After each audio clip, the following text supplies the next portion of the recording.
फुल्लन देवी जी के जन्मदिन की बधाइयाँ देने का काम कर रहे हैं। ये बात हमें इस तरीके से समझनी चाहिए कि एक बहन के साथ अत्याचार हुआ और अत्याचार होने के बाद उस बहन ने अपने स्वाभिमान सम्मान को बचाने के लिए हाथ में बंदूक उठाना उचित समझा, अपना अत्याचार सहन करना उचित नहीं समझा। उन्होंने उस बंदूक को उठा के उन तमाम माताओं बहनों को, जिन बहनों के साथ गलत कहीं होता होगा, कहीं गलत करने की कोई सोचता होगा, उन्हें जवाब देने का काम किया कि अगर तुम हमारे साथ गलत करोगे तो उसका जवाब तुम्हें दिया जाएगा।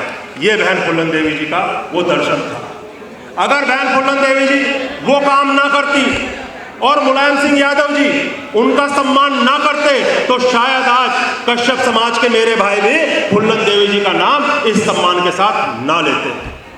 अभी मेरे से पूर्व वक्ता बता रहे थे कि हमारी बहनों के साथ बहुत अत्याचार होता है, बहुत लोग हमारी बहनों के साथ गलत करते हैं। गलत क्यों करते हैं, हमें इस विषय पे बात करनी चाहिए।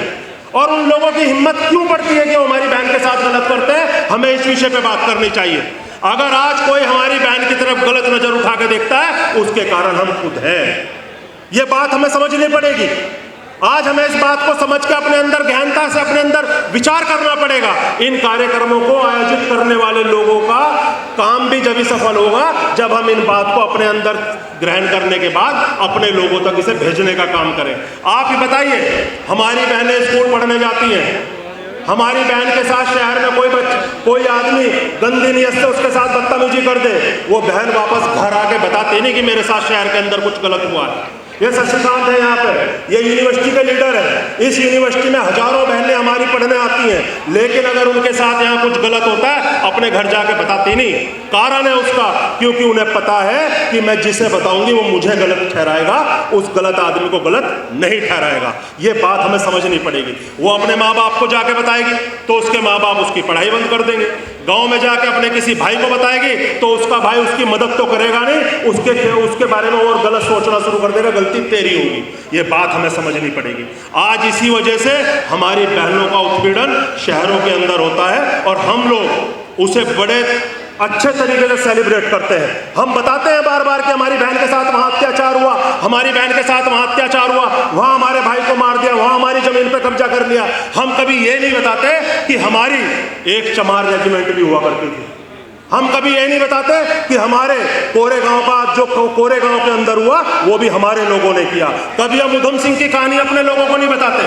कभी हम अपने जो इतिहास के अंदर हमारे राजा महाराजा रहे, जो हमारे लोगों ने इस देश के अंदर हमें स्वाभिमान सम्मान के साथ लड़ने का रास्ता दिया, कभी हम उसकी बात नहीं करते। हमें अपने बच्चों के बीच में बैठ के अब वो स्वाभिमान की बात करनी चाहिए, ऐसा मुझे लगता है। हमें अपने बच्चों को उधम सिंह की बात बतानी चाहिए। हमें अपने बच्चों को बाबा साहब के उस संघर्ष की बात को बताना चाहिए, जिस संघर्ष के साथ उन्होंने हमारे स्वाभिमान सम्मान को लड़ने का काम किया। अगर तथा मैं एक प्रैक्टिकल के साथ अपनी बात कर रहा हूं, अगर तथागत गौतम बुद्ध जी 2500 साल पहले अगर हमारे लिए, हमारे स्वाभिमान के लिए, हमारे सम्मान के लिए, हमारे बच्चों के लिए, हमारे भविष्य के लिए एक लड़ाई लड़ रहे थे, तो इसका मतलब उनके साथ चलने वाले लोग ताकतवर थे, कमजोर नहीं थे। ये बात हमें समझनी चाहिए। अगर भगवान संत शिरोमणि गुरु रविदास जी महाराज 650 साल पहले बनारस घाट पे खड़े होके ये बात बोल रहे थे, मन चंगा तो कटौती में गंगा, तो ये बात हमें समझनी चाहिए कि भगवान संत शिरोमणि गुरु रविदास जी के चाहने वाले, उनके साथ चलने वाले कमजोर नहीं थे, ताकतवर थे। अगर वो कमजोर होते तो शायद वो मनुवादी 650 साल पहले भगवान संत शिरोमणि गुरु रविदास जी महाराज को मैं चाहूं राज ऐसा मिले सबन को अन, छोट बड़े सम बसे रहदास रहे प्रसन्न, ये शब्द बोलने ना देते। ये बात हमें समझनी पड़ेगी। हमें आज इस चीज पे भी काम करना पड़ेगा। निश्चित रूप से आज जब हम बार बार, हम कमाल की बात यह है, यहां जितने लोग हैं इसमें बड़ी संख्या में हमारे पीडीए के पिछड़े समाज के लोग हैं, दलित समाज के लोग हैं। आज सबसे ज्यादा संघर्ष कौन कर रहा है इस देश के अंदर? हम लोग, बहुजन समाज के लोग। सबसे ज्यादा लड़ाई कौन लड़ रहा? बहुजन समाज के लोग। और सबसे ज्यादा पिट भी कौन रहा? बहुजन समाज के लोग। इस बात को हमें समझना पड़ेगा कि जब हमें समय समय पे हमें तथागत गौतम बुद्ध मिले, हमें भगवान संत शिरोमणि गुरु रविदास जी महाराज मिले, हमें बाबा साहब डॉक्टर भीमराव अंबेडकर मिले, हमें बाबू जगजीवन राम साहब मिले, हमें मान्यवर काशीराम साहब मिले, हमें जब हर समय हमारे रास्ता दिखाने वाले महापुरुष मिलते रहे, और वो हमें दिशा दिखा के, रास्ते पे चला के हमारे स्वाभिमान सम्मान का संरक्षण करते रहे, तो हमें समझना पड़ेगा कि आज़ाद भारत में 75 साल बाद भी हमें इस तरीके की चर्चा करनी क्यों पड़ रही है।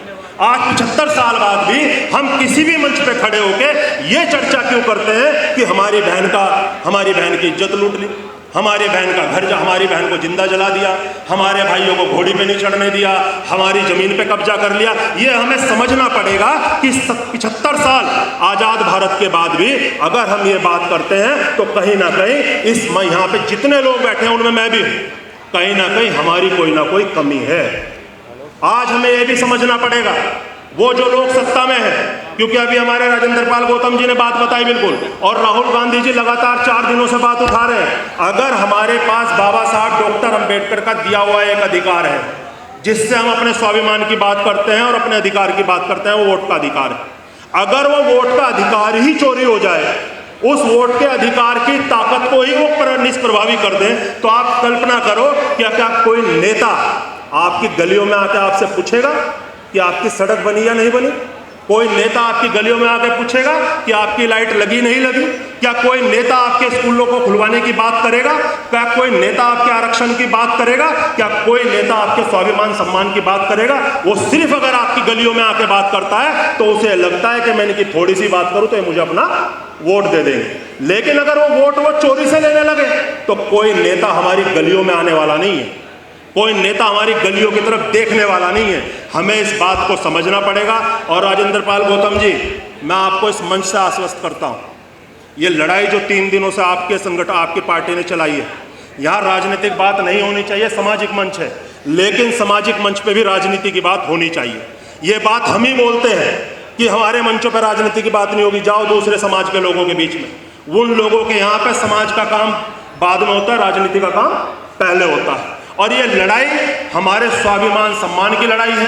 आपकी ये जो लड़ाई स्टार्ट आपने 3 दिनों से की है, इसमें हमारा पूरा नौजवान इस वोट को बचाने के लिए, इस वोट के अधिकार को बचाने के लिए कंधे से कंधा मिला के लड़ेगा। और मैं इस मंच से घोषणा करके जा रहा हूँ, और मेरे यहाँ बहुत सारे नौजवान साथी बैठे हैं, मैं आप लोगों से भी कह रहा हूँ, अगर ये वोट ना बचा तो निश्चित रूप से आप समझ लेना 27 के बाद कोई नेता हमारी बात करेगा नहीं करेगा इसकी कोई गारंटी नहीं है। कोई नेता हमारे साथ खड़ा होगा नहीं खड़ा होगा इसकी कोई गारंटी नहीं है। और इस वोट को बिल्कुल हमें अपनी बहन बेटी की तरह बचाना पड़ेगा। और ये वोट बचेगा तो निश्चित रूप से, चाहे वो 27 का चुनाव हो, चाहे वो 28 का चुनाव हो, या जो भी चुनाव हो, उस चुनाव के अंदर हमारा स्वाभिमान सम्मान स्वयं तक बच जाएगा। मैं अपनी बात को विराम देता हूँ। इस बात को खत्म करने से पहले मैं सिर्फ आप सब लोगों से एक निवेदन करता हूँ, अब गौरव गाथाएं गाने का टाइम है। अभी अगर हमने अपनी गौरव गाथाएं नहीं गाई, अपने लोगों को अपनी गौरव गाथाओं से नहीं जोड़ा, तो निश्चित रूप से वो लोग चाहते हैं कि हम हंडी और झाड़ू की बात करते रहें और हमें पीटते रहें। लेकिन जैसे हम गौरव गाथाओं, यहाँ हमारे गुज्जर समाज के लोग भी हैं। आप मुझे एक चीज़ बताओ, सम्राट मीर भोज की बात हुई उत्तर प्रदेश के अंदर, लेकिन अभी तक ये तय नहीं हुआ कि वो ठाकुर थे या गुज्जर थे। लेकिन गुज्जरों ने उनके इतने सारे होर्डिंग लगा दिए पूरे देश में, पूरे प्रदेश में, उन्होंने मीर भोज को अपने कंट्रोल में ले लिया। क्यों ले लिया? क्योंकि वो गौरव गाथाएं बताना चाहते हैं अपने लोगों को। यही बात अब हमें बतानी पड़ेगी। तो मेरा ये कहना आप लोगों से है, सिर्फ मामला प्रेजेंटेशन का है। मैं 1 मिनट की बात आपको बताऊंगा और उसके बाद अपनी बात खत्म करूंगा। अभी हम गए उदयपुर गया मैं अपनी फैमिली के साथ। तो उदयपुर जब मैं महाराणा प्रताप का किला देखने गया तो वहाँ उन्होंने मुझे 1-2 गाइड दिए, 2-3 सुरक्षा वाले दिए। उन्होंने मुझे महाराणा प्रताप के किले को भ्रमण कराया। मेरी पत्नी भी मेरे साथ थी। तो जब उस किले का भ्रमण करने लगे, उन्होंने कहा देखिए महाराणा प्रताप ऐसे थे, महाराणा प्रताप की ये ढाल है, महाराणा प्रताप का ये छत्र है, महाराणा प्रताप का और उनका जो घोड़ा चेतक था उसके भी 10 जगह उन्होंने फोटो लगाए हुए हैं, उनकी मूर्तियां बनाई हुई हैं कि जी महाराणा प्रताप का ये चेतक घोड़ा था। और महाराणा प्रताप के साथ जब मुगलों का लड़ाई हुई तो इस चेतक ने महाराणा प्रताप को बचा लिया। फिर उसके बाद एक वर्णन उन्होंने मुझे बताया कि जी जब महाराणा प्रताप हार गए तो जब वो जंगलों की तरफ गए तो जंगलों के अंदर देखो महाराणा प्रताप कितने महान थे कि उन्होंने भील जाति के लोगों में जाके उन्हीं का दिया हुआ खाना खाया और उन्हीं के साथ वो रहे। सिर्फ बताने का। अब मुझे बताइए, जो आदमी पराजित हो गया हो, पराजित होने के बाद उसे किसी ने संरक्षण दिया हो, संरक्षण देके उसे खाना दिया हो, खाना देने के बाद उसकी फौज बन के उसकी लड़ाई लड़ी हो, वो आदमी तब उनका सम्मान होना चाहिए या उनका अपमान होना चाहिए? बताइए। सम्मान होना चाहिए। लेकिन वहां महाराणा प्रताप महान हो गए और हमारे लोग उन्हें संरक्षण देने वाले अछूत हो गए। इस बात को समझना पड़ेगा कि महान लोगों की जो गाथाएं हैं उसे महान तरीके से बतानी पड़ेगी। उन लोगों का हमने साथ दिया, उनकी हमने लड़ाई लड़ी। आज अगर हम उनकी लड़ाई लड़ने के बाद भी अछूत हो जाएं, राम सबरी के बेर खाने के बाद भगवान हो जाएं और सबरी खाना खिलाने के बाद अछूत हो जाए, तो इस बात को हमें समझना पड़ेगा कि वो लोग हमें देना क्या चाहते हैं। सम्मानित साथियों, मैं आप लोगों से इसी बात के साथ अपनी बात खत्म कर रहा हूं और महान वीरांगना फुल्लर देवी जी को नमन करता हूं। इसलिए नमन करता हूं कि इनके साथ अत्याचार हुआ तो उन्होंने उसका प्रतिकार किया, उसकी लड़ाई लड़ी और स्वाभिमान सम्मान से कोई समझौता नहीं किया। और मैं आपसे भी कह रहा हूं, कश्यप समाज के भाइयों से भी, यहाँ बैठे हुए हैं, ये कश्यप समाज की बहन बेटी नहीं है, ये इस समाज के तमाम उन लोगों की बहन बेटी है जिन्होंने इस देश के अंदर अपने स्वाभिमान सम्मान की लड़ाई लड़ी है। सभी साथियों को जय भीम, जय भारत, नमो बुद्धाय।